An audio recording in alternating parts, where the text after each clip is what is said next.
Dear brothers and sisters, I'd like to wish everyone a happy 4th of July. In America, July 4th is celebrated as Independence Day. And many countries all around the globe celebrate Independence Day at some time of the year.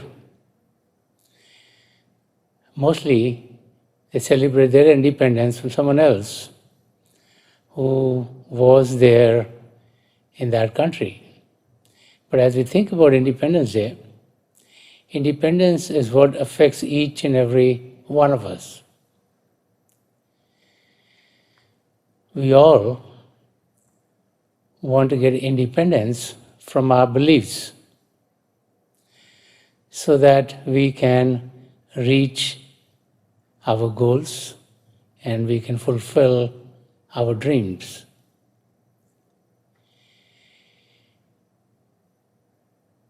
When we look at our lives, we find that as we grow, there are certain beliefs that we start to have. And many times, maybe at school, our teachers might be focusing on our shortcomings. And so as we grow, our attention is more on our shortcomings and areas in which we are weak. And so we start to feel as if we are unable to achieve anything. As we look around us, we find that things over the years have changed. When we look back at history, we find that as a humanity, we have made tremendous strides forward. From the days when people would walk from one place to another, to the bicycles, and then the cars, and then the aeroplanes, the means of traveling have changed dramatically. When we look at the development in the medical arena, today we find cures to many diseases which never had any cures before. Scientists have found ways and means by which they can even operate on a human being and transplant different organs of the body.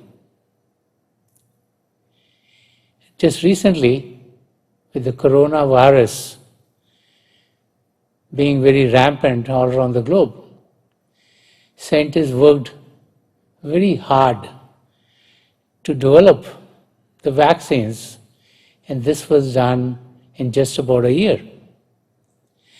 And so, whatever arenas we as human beings put our attention in, we can definitely have growth in that arena.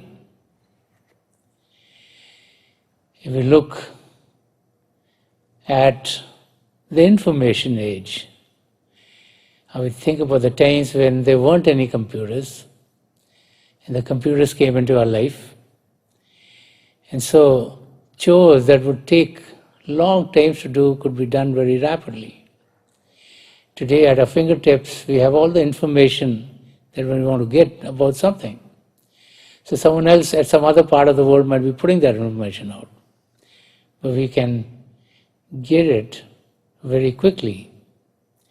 And so there's been tremendous advancement that we all can achieve. It's a question of what do we believe in?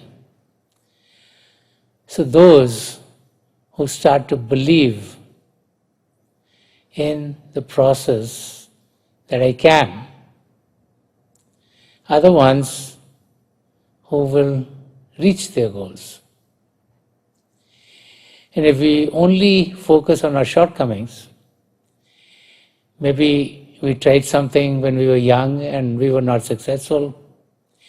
maybe we didn't give it enough time and we focus on our failures, then we start to believe that we are not going to be able to fulfill our goals.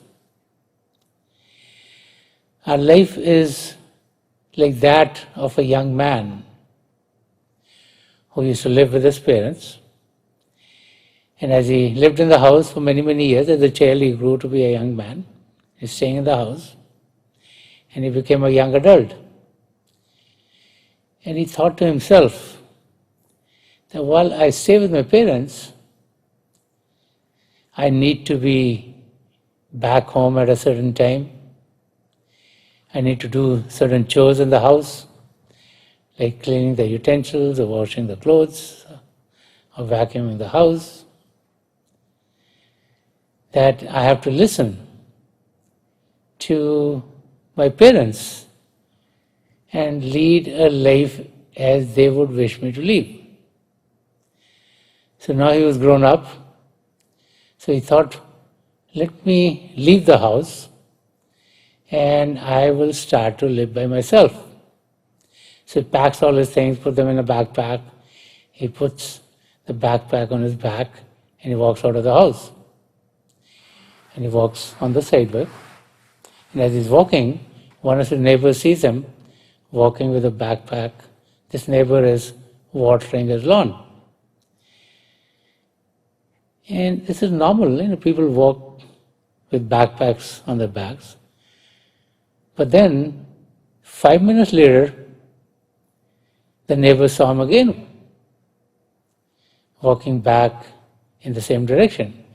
Another 5 minutes later, he saw him again walking back. And this happened for the next half an hour. So the next time, when the neighbor saw this young man walk with his backpack, he asked him, what are you doing?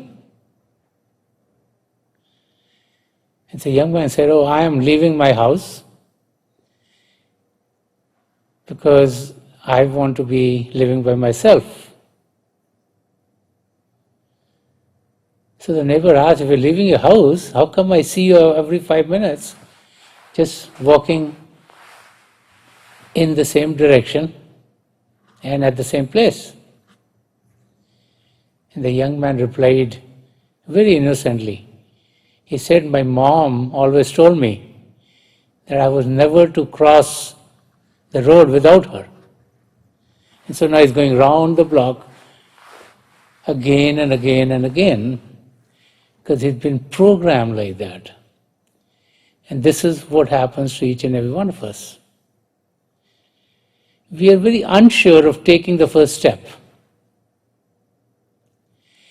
We're unsure of being positive. If we would keep a positive attitude,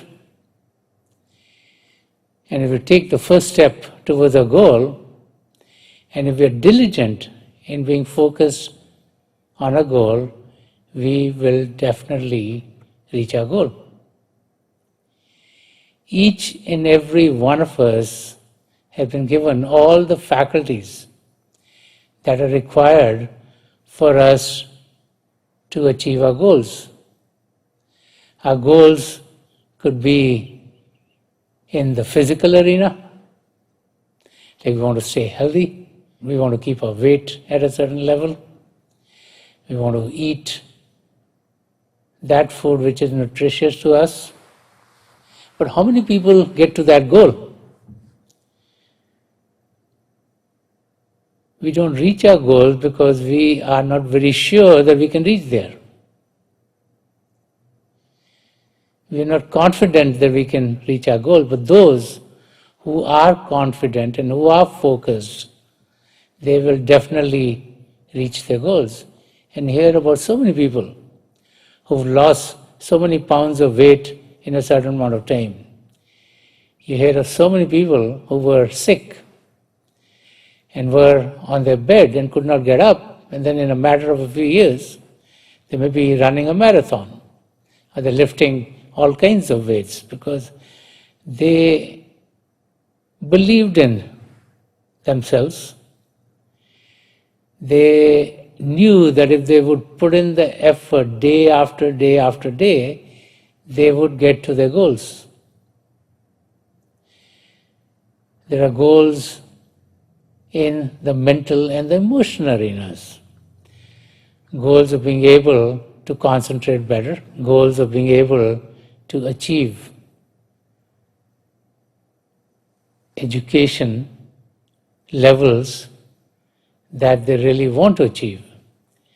And many people who did not have the means to be able to get knowledge could get it because they were focused on the goals. It's the same thing with our relationships. All of us want good relationships with our spouses, with our siblings, with our relatives, with our family members, with our friends, with our co-workers, with those who live in our neighborhoods. But how many of us do have relationships which are loving, which are kind, which are harmonious? But then you always hear about people who others think or know are very, very kind to them.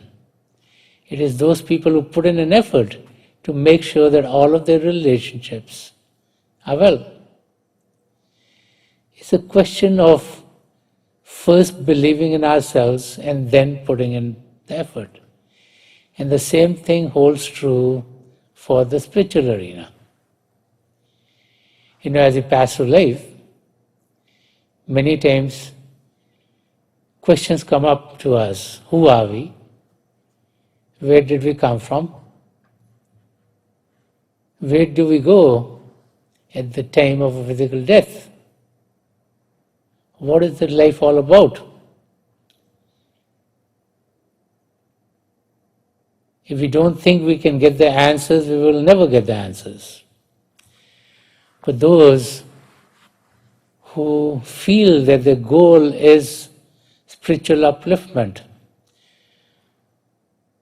when they focus on these questions and they try to find the answers, they realize that all the answers lie within themselves.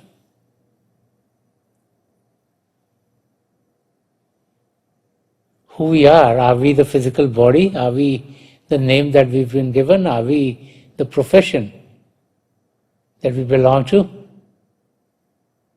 Are we a father or a mother or a child in the family? As we dig deep into that arena, as we go beyond physical consciousness, we realize that in reality we are soul. We are soul which gives life to the physical body.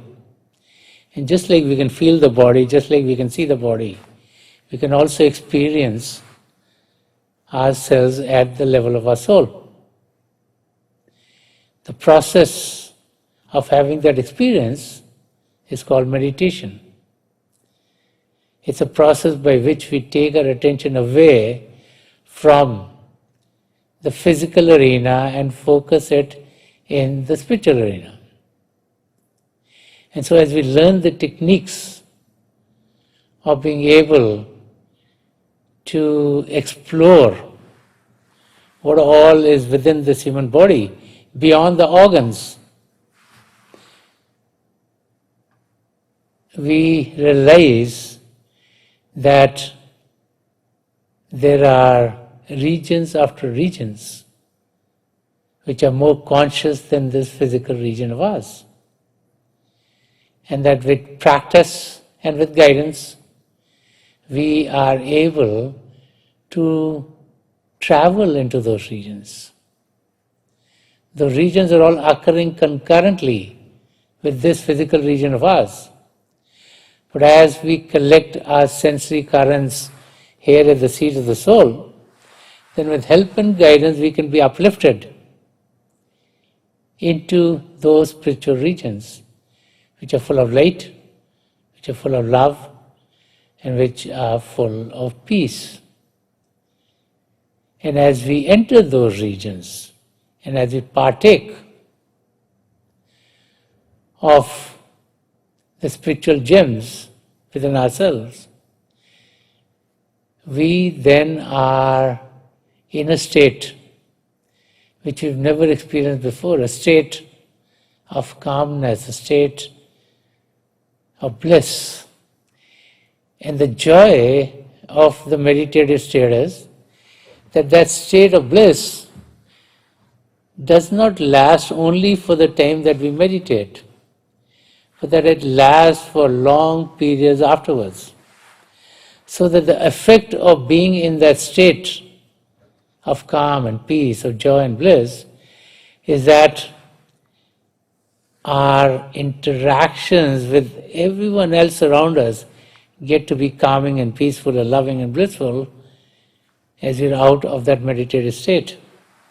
And then we find that everything starts to get better and better and happy and joyous for each and every one of us who's been through those meditative states.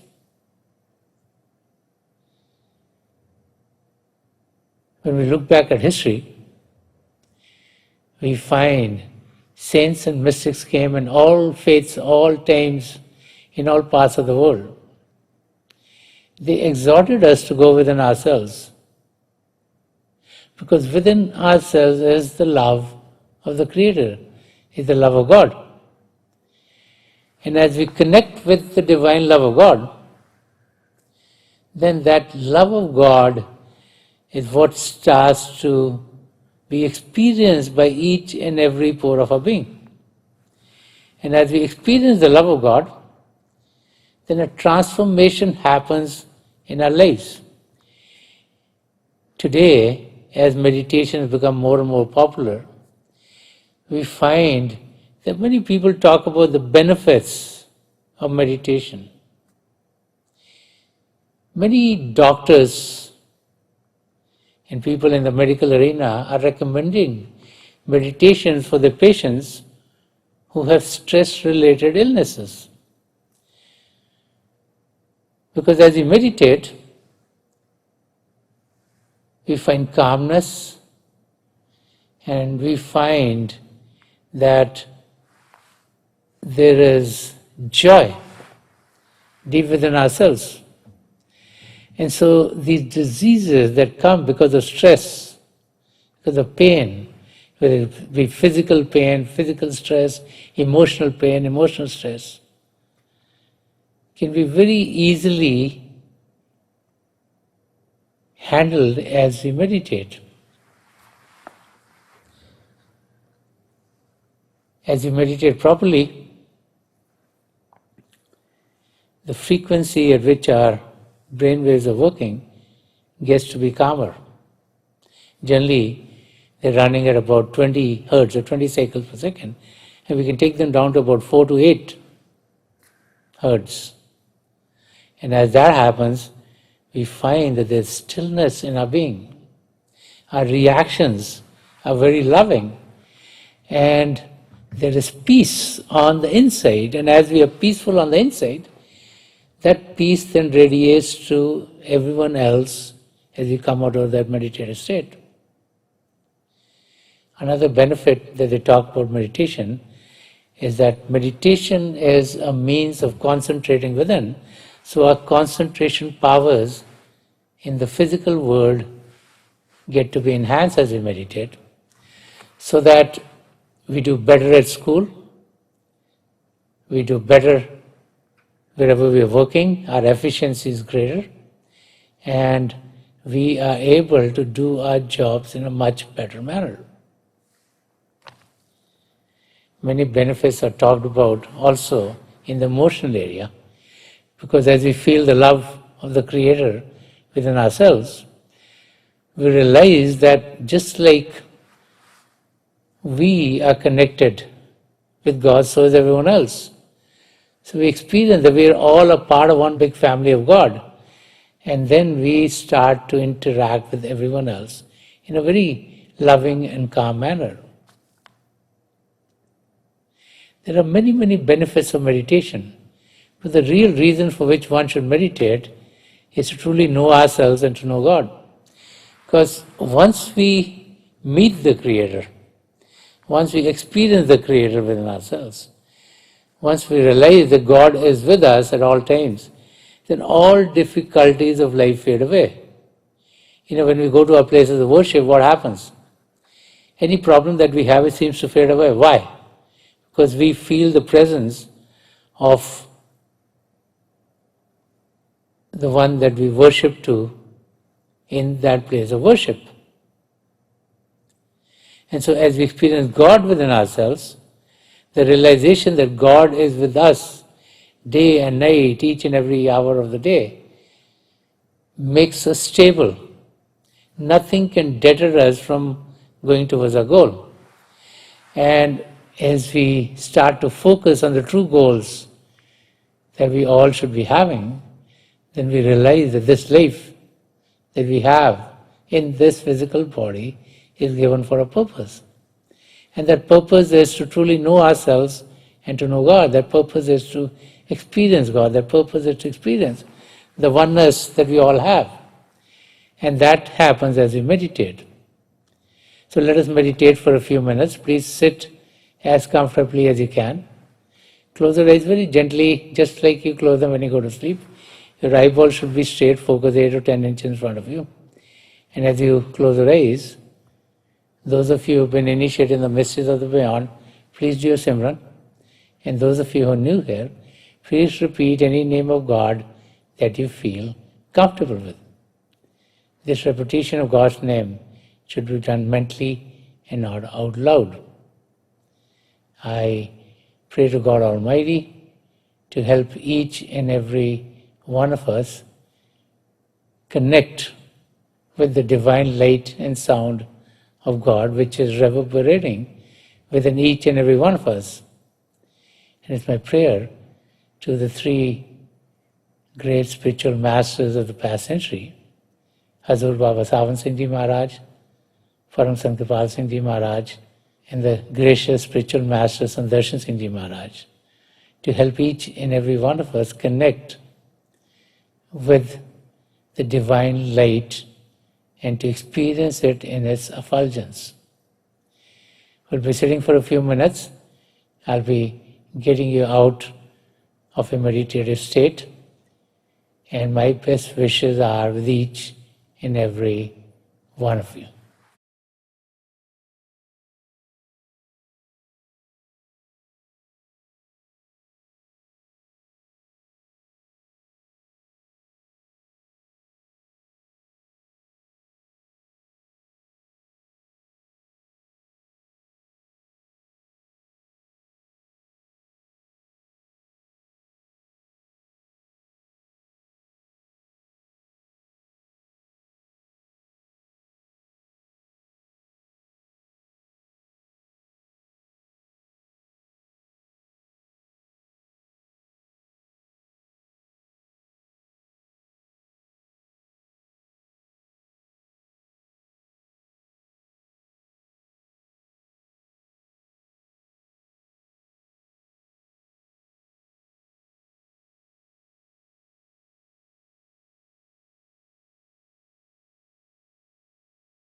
Please leave off, chhod dijiye ji.